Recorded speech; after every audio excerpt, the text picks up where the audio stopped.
Fashion ప్రపంచంలో చేనేతకు తగ్గిన ఆదరణ గురించి చేనేతకు కావాలి చేయూత అనే అంశంపై చిన్న కవిత విందామా?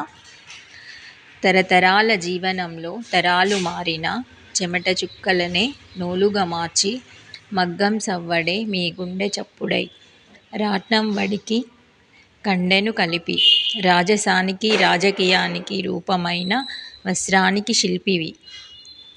రంగురంగుల చీరలలో మేము, రంగు వెలసిన జీవనంలో మీరు. దుస్తులను తయారు చేయడంలో కళాత్మకమైన మీ ప్రావీణ్యం, కలతలతో కన్నీటి వేదనలతో మీ మనిష్కం. చేతి వృత్తులలో మేటివై సాంప్రదాయానికి చిరునామా అయిన మీరు అసురథం తిప్పి చేతులు ఎండి యవ్వనంలోనే వృద్ధాప్యానికి చేరువాయి హంగులేని బతుకులో సమిధవై. కులవృత్తియై కంటి పాప అని నేర్చుకున్న బాల్యం సాంచె కదలక కంచం కదలని కాలం కనుల ముందు.